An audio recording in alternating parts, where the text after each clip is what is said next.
I wanted to talk about the upper limit problem today, which is such a fascinating phenomena that we do as humans when things get good in our lives, when things maybe get perceptually too good in our lives, and how we can do these weird things unconsciously when that feeling of like too good or the expansion of our life starts to push past the upper limit of what our nervous systems can handle, then we tend to do these things unconsciously to contract. And so this is a concept that I first heard about in the book Conscious Loving. And so I'm going to be sharing parts of chapter 5 with you. This is my favorite relationship book by Gay and Kathleen Hendricks. They're a married couple, and this is my number one relationship book. That, yeah, if I could just choose one, it would be this one. And they wrote it in the early 90s and were just so far ahead of their time. Now, Gay Hendricks wrote all about the upper limit problem in the book, The Big Leap. That's actually a book. I think that's probably one of his most well-known books. And I didn't read that whole book, but it's really amazing that how he devotes a whole chapter in conscious loving to the upper limit problem. He actually calls it the upper limits problem, but I've called it the upper limit problem for years. So we'll just keep that. But he obviously in this book he relates it to romantic relationships, and so I just wanted to share. It's on my heart today because I definitely was reminded of it as happens. I wasn't thinking about it, but I just have come out of 5 days of just such amazing next level closeness, heart opening, and deep intimacy with my partner. And I'm still processing. This is where the emotions come, which is good. I don't mind showing them to you a little bit because it's so intense. It's so deep, the levels that we have gone. And for those of you who watched the prior video that I posted on the reverse honeymoon, it hasn't been all rainbows and butterflies, but we're at a place right now where it's just so much has been cleared away in the field. And for he and I together, it was meant to happen that way in order for us to be able to be where we are right now, which is just pure love, beauty, so much magic, so much feelings, intense feelings of love. And so for so many of us, we get to the point where we have to work on the opening. How big can we open to receive love? And what do we do to shut down the heart and to block that when it starts to become a lot? So that's actually another way to talk about, rather than saying the upper limit problem. A lot of us have problems receiving love and intimacy and closeness. And you can even weave in attachment style wounds for sure, which they don't talk about in this book. But what I want to do is just share a little bit about what I'm moving through right now and what I'm noticing in terms of my own upper limit problem. Um, and I know that this is such a common thing that we do. So whether or not you're in a romantic relationship right now, think about maybe prior relationships where this has happened. I guarantee you it probably has for most people, where there has been a contraction or a shutdown, the closer that you've gotten to someone. And it makes sense. This is just a protector part coming in. But what I love about this chapter and how they really talk about the reason that we do this and then moving towards solutions so that we can work with the very natural pattern of expansion and contraction. But once you turn it into a more conscious process and you don't allow this to happen unconsciously, you can start to make much healthier choices in terms of how you work with the contraction period. And so I love that. So I wanted to cover all of that today. And so this is a really big topic. It'll probably be a little bit longer video. This is not something that I can cover in a really short one. But, I just wanted to start out because I do want to read little bits and pieces of this chapter. And again, I just cannot recommend this book highly enough. So please get it. It's probably like $10. So they start out in this chapter talking about we are programmed that we cannot feel good for very long without invoking some negative experience to bring us down. Our programming, right? This is all programming, tells us that we must have fun and then have some sort of a crash, right? Get close and then get sick. Be close to someone, start a fight. Arguments are such a common one that we do. We have an old association between feeling good and pain, so that when we feel good for a little while, we find some way to create pain. Obviously, this is all unconscious. Most of us cannot be close to others for very long without creating a problem to limit the positive energy. This is a nervous system thing, it really is. Similarly, we cannot be close and loving with ourselves for more than a few seconds before we find ourselves in pain. I'll read just a little bit more and then share a couple thoughts with you. The upper limits problem is the phrase we use to describe this unique human tendency. And this is something that really across the board humans can relate to because it's the cycle, it's the polarity as humans that we all move through, as within, so without. You can see this happening on in terms of the expression of yin and yang in the universe, and yin and yang forms the fabric of the whole universe, right? Light and dark, masculine and feminine, the ascent and the descent, and the cycle of that. Think about the wheel of the year from spring to summer to fall to winter, right? The expansion, the contraction, always, always, always, night and day, et cetera, et cetera. Um, the conscious and the subconscious, we could go on and on and on. So this is part of it, right? Again, I just want to say that there is something now that we know that this is kind of how things work. We don't have to actually let ourselves crash. We don't have to let ourselves um, get, nitpick on our partner or like do all these weird self-sabotage things to be able to create the contraction, which is really just a necessary period for all of us of integration. It's the idea that we talk about of pendulation, which is when we're trying to build our capacity for something, we work with these cycles of expansion and exposing our nervous system. I'll just put it in the context of this romantic opening or love opening.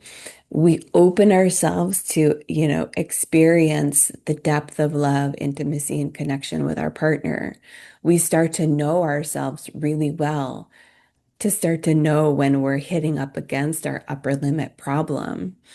And then we usually, one of the big strategies that's a conscious, healthy way to prevent problems then from bringing it down is to be able to take conscious space or take a break. And so you can see this is pendulation. You're opening on a nervous system level. It can feel like so much, trust me, I know, to open to love. And that closeness, that connection, it brings up all of our stuff. We know this. This is what I talk about all day long with relationships. It stirs up all of our stuff.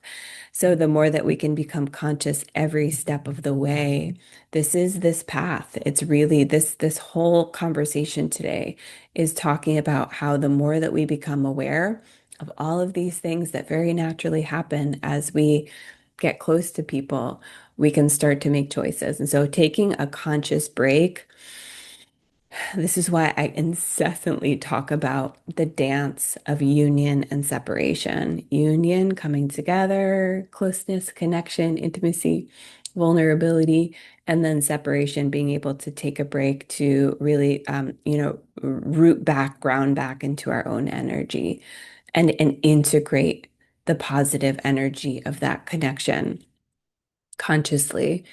and then come back together, right? And so, like, you can apply this to just a wide array, not just of relationships across the board, like with friends, or whoever else it is that you're having an amazing time with. It could be with your kids. You just went away and you had an incredible weekend of so much fun. And then, things happen. These happen in all relationships, but oftentimes, especially in our love relationships, because of the intensity and the depth that we actually go with that person, it can be very common. And so being able to know ourselves, to know when we are starting to butt up against that, and maybe as you're first starting to work with this, you just start to notice and get aware of like when you start to do the things of like finding problems, that you then bring up in your relationship. Maybe there's things that start to happen, right? Like he talks in this chapter quite a bit about illness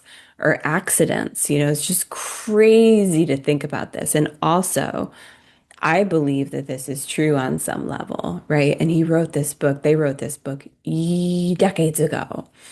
So they were really, really b before their time. Because even now, you'll find people who are very resistant to that idea, right?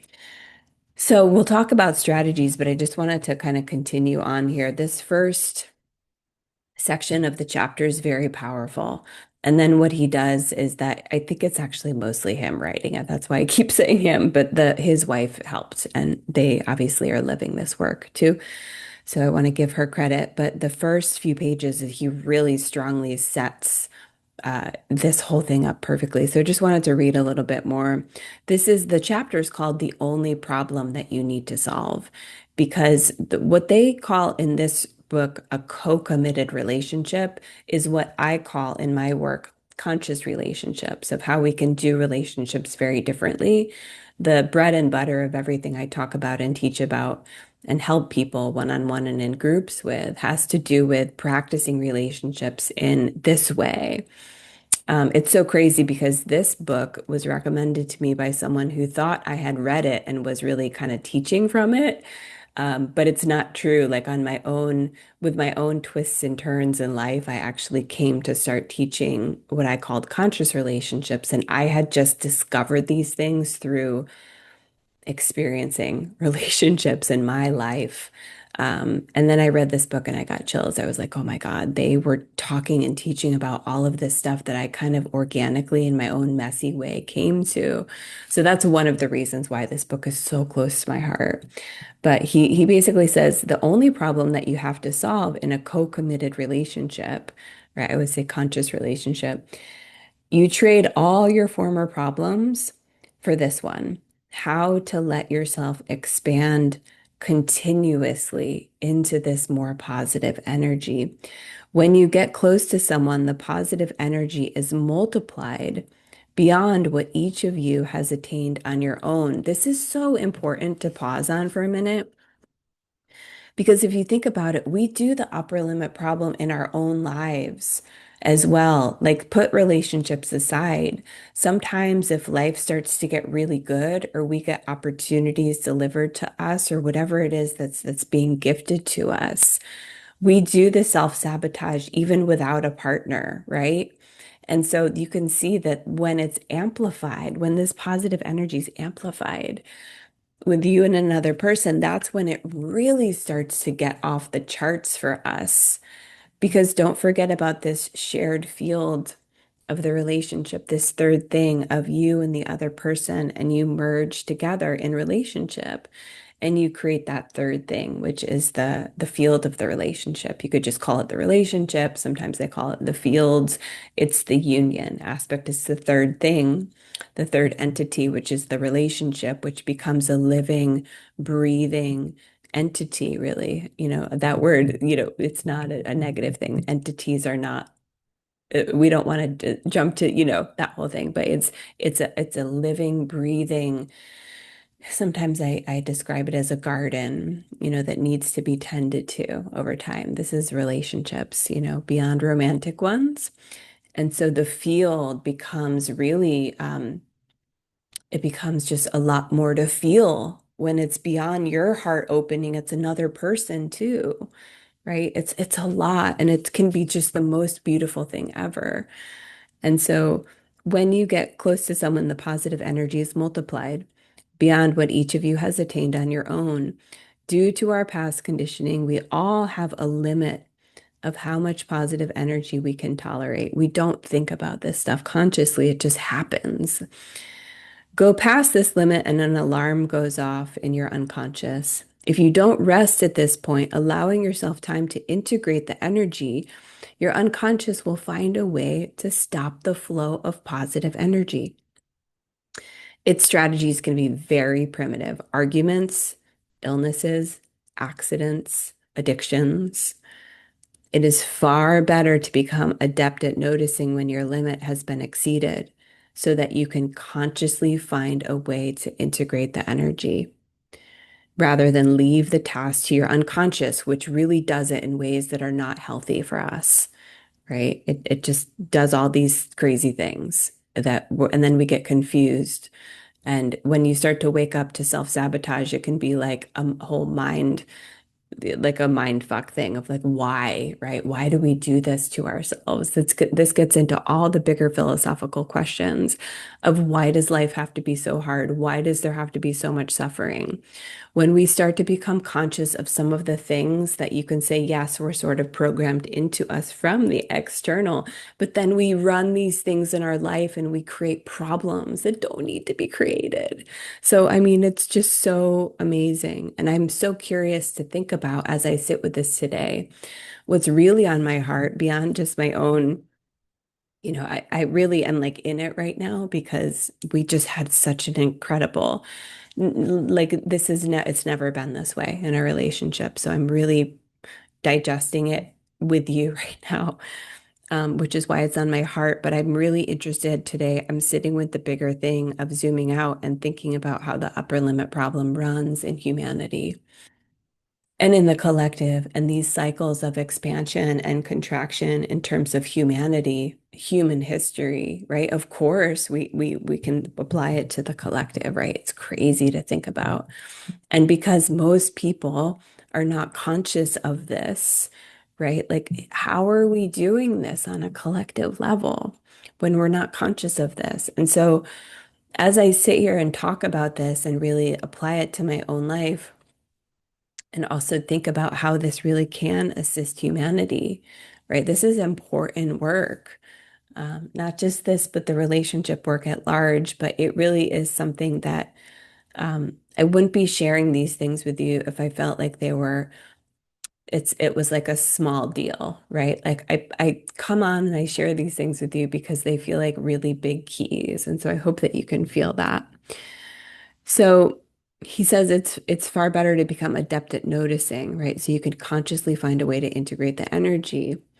And it's also to your advantage to find ways of raising the limit daily so that you can tolerate more and more positive energy.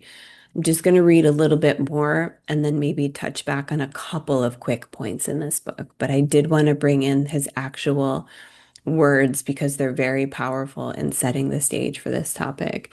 He says humans have been suffering and struggling for millions of years. We're highly skilled at handling negative energy. This is such a huge one. We believe at this time in evolution, our species is actually creating new channels in ourselves for experiencing positive energy. I want to touch on that in a second.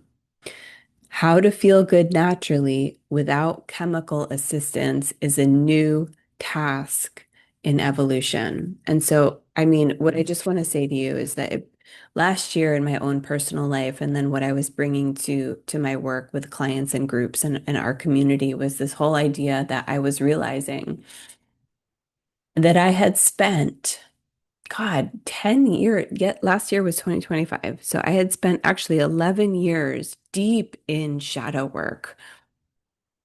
And I was forced into this path because of a major crisis in my life that basically dragged me into the work that I never wanted to pick up the lid and look at what was going on in my psyche. I thought I could very much avoid it and live a great life, and that's like kind of all of us, I think, maybe.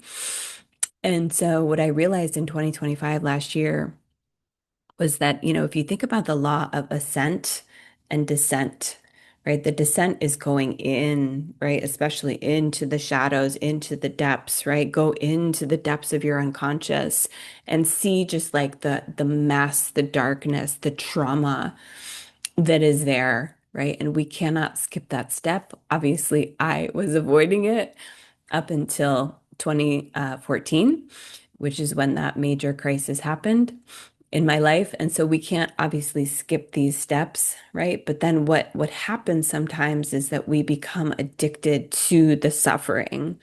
We become addicted to staying stuck in the descent part of the cycle, always digging for more.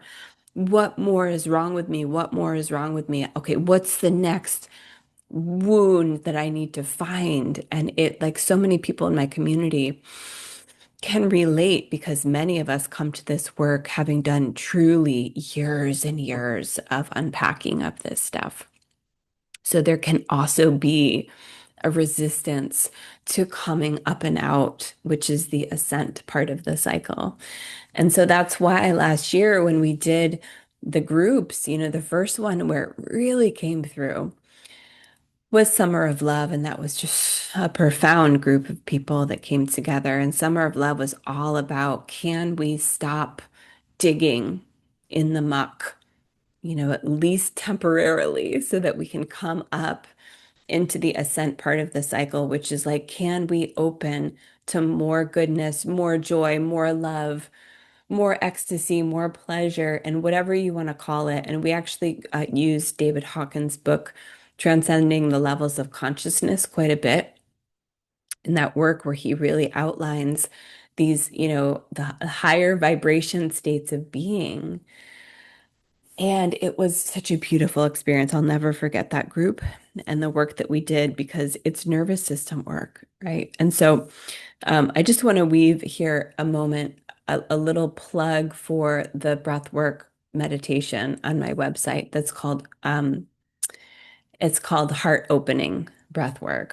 So I began to understand what he was saying because I read this book years ago. And so I knew that in my work with clients, as well as in my personal life, that the upper limit problem was something that we would have to work on simultaneously with tending to the shadow and the descent part of the cycle.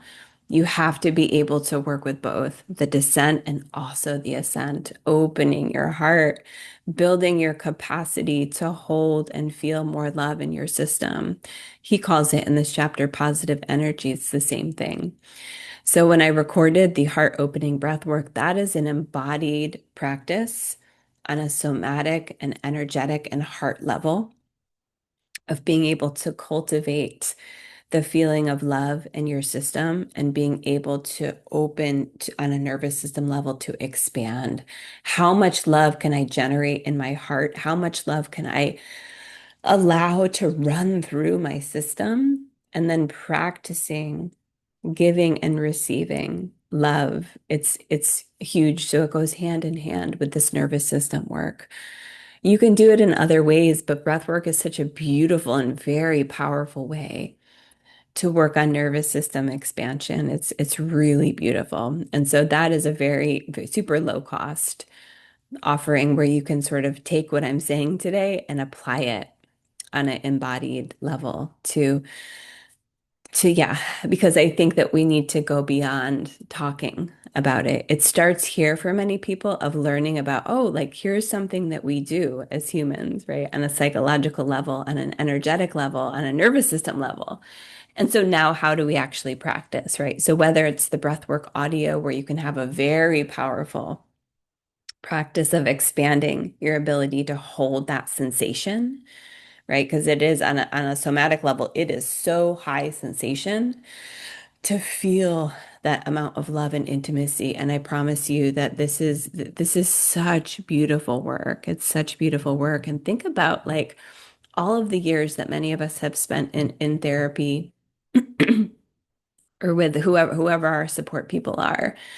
going to, the depths of hell and being able to face our trauma and things that are hard. Obviously, that is part of it. That's the descent part of the cycle. But the ascent part of the cycle is so wild because it's all about expanding how much can we hold. And so it can be this incredibly beautiful work that sometimes for some people is way harder than doing the really difficult work of looking at the hard stuff. And certainly in my community, we joke quite a bit about the upper limit problem. Sometimes it's harder for a lot of us. And so, okay, so I'm realizing I have to see a client soon, so I'm going to have to speed up just a little bit.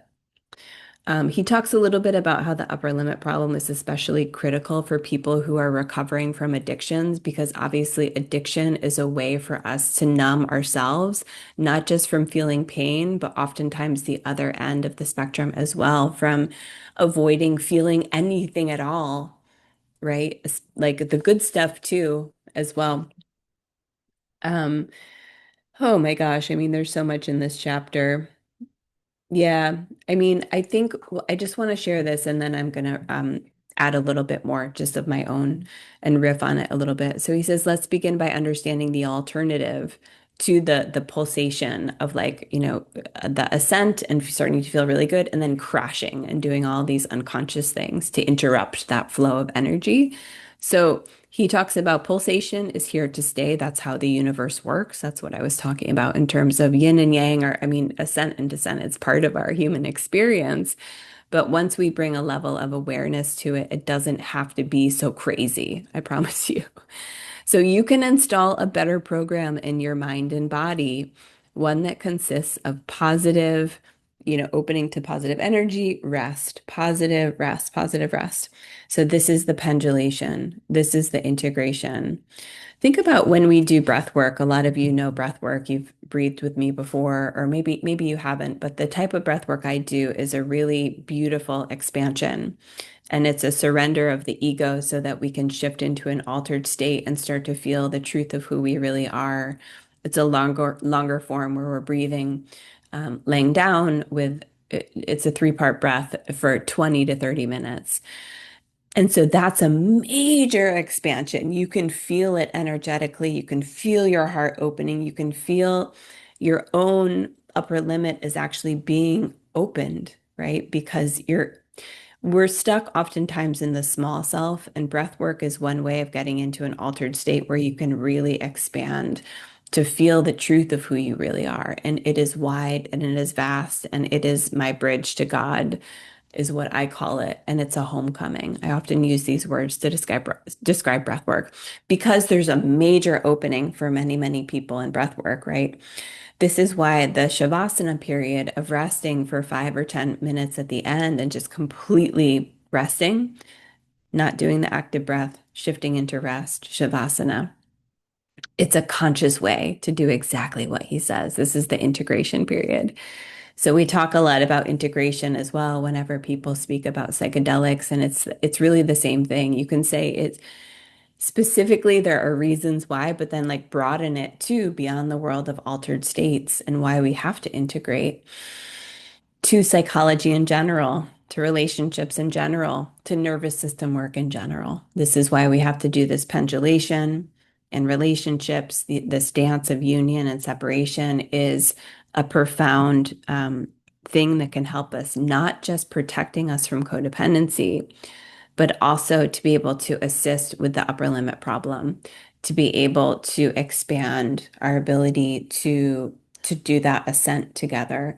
There's so much more that I want to get into here because as we build our nervous system's capacity, I'm looking at a hummingbird outside, as we build our nervous system's capacity to hold more love, more joy, it's more of like instead of like us going in a circle where we're doing the ascent and the descent, and it's just this circle round and round and round, and there's not any evolution happening. Once you become conscious of the cycle and participating it in a way that is a little bit more elevated, right? So, right, both of our expansion and our contraction become conscious so that we can experience the higher expression of both. So, for example, the lower unconscious expression of the contraction is things like, you know, arguments, um, things that happen, right? That we might consider to be like curses or whatever, but it's actually our own self-sabotage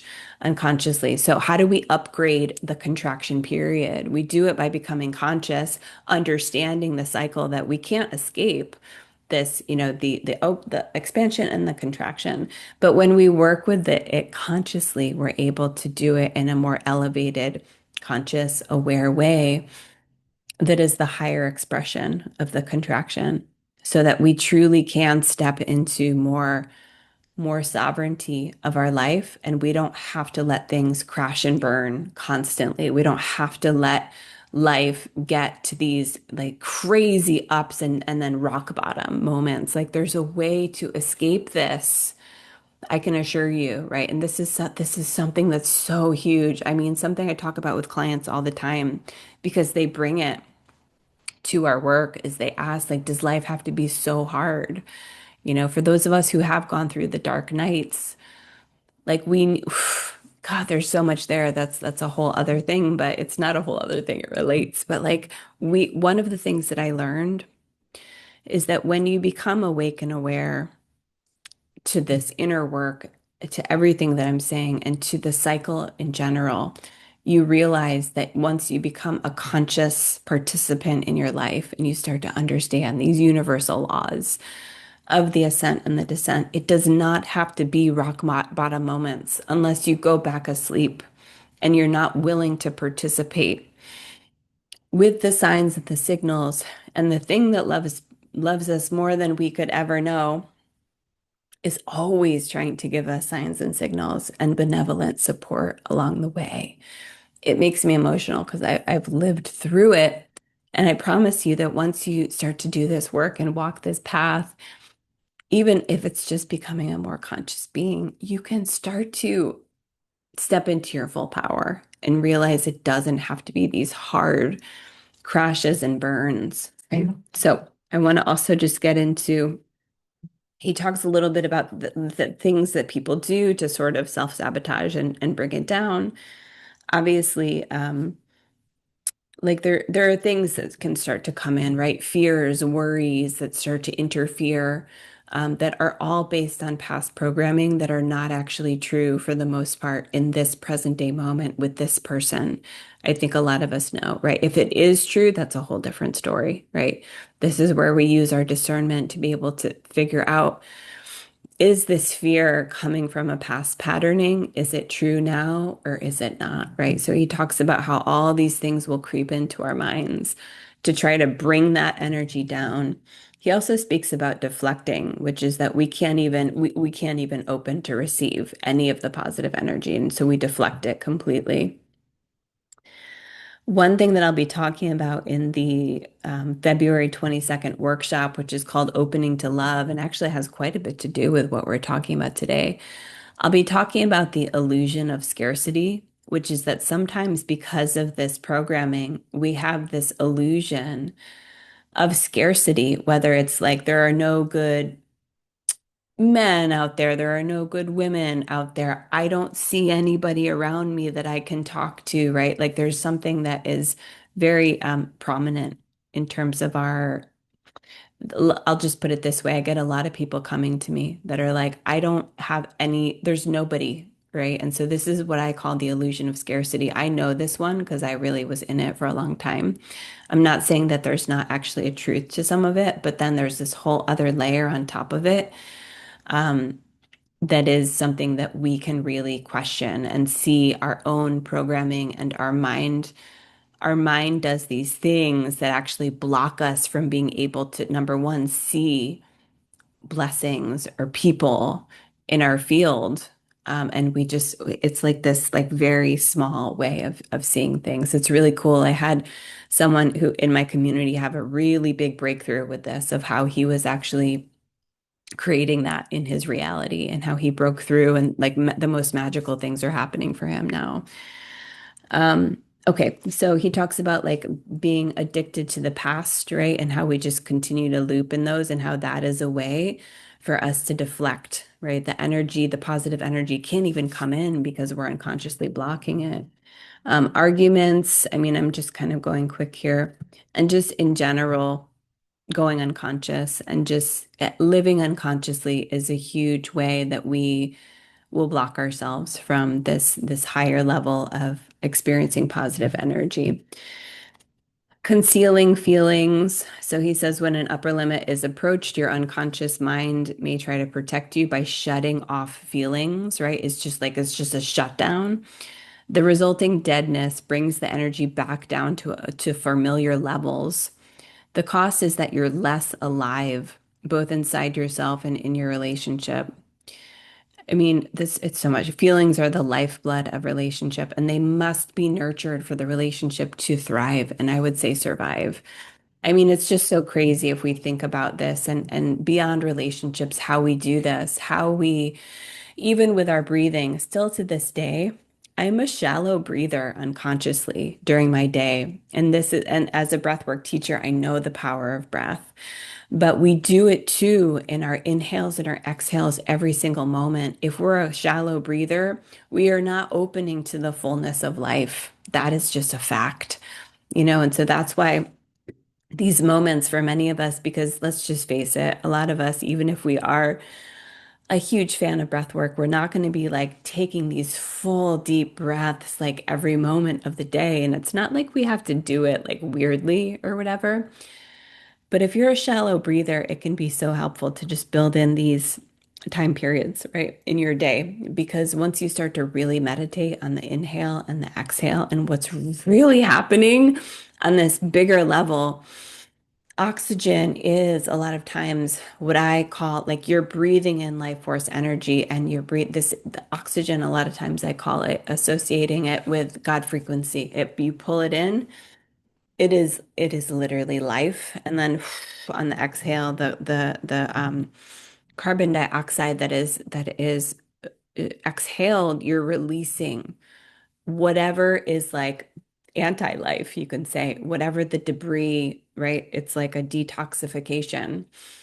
And so oftentimes, even with just our breathing, this is an example of how on a micro level, we're running this pattern of the upper limit problem through our breath. So I didn't even make that connection until right now.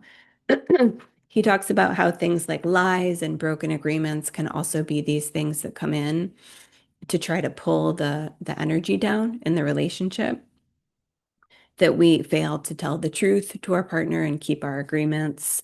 These are just ways, right? I mean, there's so much more. He also tells us to pay really close attention to our body and our sensations because oftentimes our body being in touch with this can be an indicator of when our upper limit has been reached. And so once we know ourselves, it just gets better and better for us to be able to interrupt the process. Okay, so there's so much more I can share with you, but I do have to go soon to meet with a client. Okay, so I mean, the biggest thing for me that helps so much is taking space to be able to take time to integrate, to be able to just think about and even sit with. And for me, I need to breathe and I need to sometimes just process and review like what I did this morning. I reviewed our last 5 days together.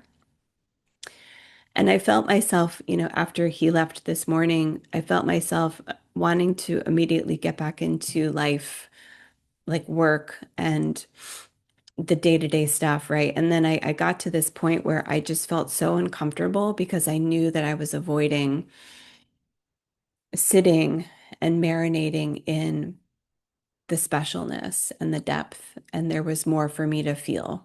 There was more for me to feel. And there's even more right now as I speak to you because yeah, there's more for me to feel there. And so we don't avoid this, right? We don't avoid this. What would have happened if I just kind of went on with my day? I don't know, but I don't think it would have been beneficial for our love and our relationship. And so integration, digestion, processing of it can be just as important as doing that with the harder stuff that happens in our life. And so There's other strategies that he talks about, and I'll just leave it to you to maybe get this book. That is one of my favorite strategies. He also talks about breath work can help you integrate. Huge fan of that. Dancing, movement, walking, even if you don't do breath work, breathing, and really being able to process that time, right? And like maybe sit with yourself and think about maybe something came up for you where you started to become in the process of all that love and that intimacy. Like, did stuff come up, right? Can you be with yourself? Can you think about, oh, like that moment of maybe this fear came up or this memory from my childhood came up, and just be with yourself, right? To be able to help yourself process that. Okay, we're going to wrap up soon. Grounding is really important. He talks about the importance of touch, which is like a whole thing that I've even been sitting with too in my own life and sharing with my community about the importance of physical touch. And there's just so much more. I think he ends this chapter really with like, he talks about, he calls it improve the quality of your contract with life. This has everything to do with shifting out of victim mentality into life is for me. Huge, huge, huge, huge. This is a big one. Okay. So what else did I want to share? Yeah, I'll just wrap up. There's this whole thing where he says it is absolutely all right to grow and evolve in comfortable ways.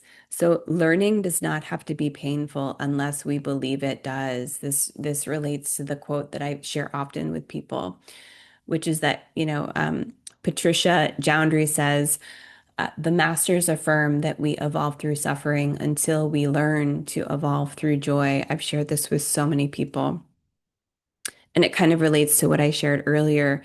We don't always have to, when we unconsciously are participating in the cycles of expansion and contraction, it can look like a hot mess. Like it really, it's just huge ups and downs. And it's not that we can't open and expand to incredible love and connection, but and also, the tree, the tree reaches heaven and the higher it can go, right? When its roots are down in the earth. And so, okay, my alarm's going off. I have to go.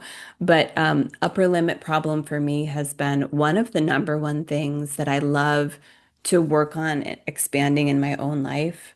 And also comes up so frequently with clients. So I hope this was helpful for you to be able to sort of recognize when your upper limit problem is being reached and some of the things that we can do to take that time, press the pause button and do the pendulation into just being with ourselves, integrating rather than create problems. So much, much love to everybody. Didn't know it was going to be this long. And reach out if you have any questions. And I also would love to hear any comments or questions that you have.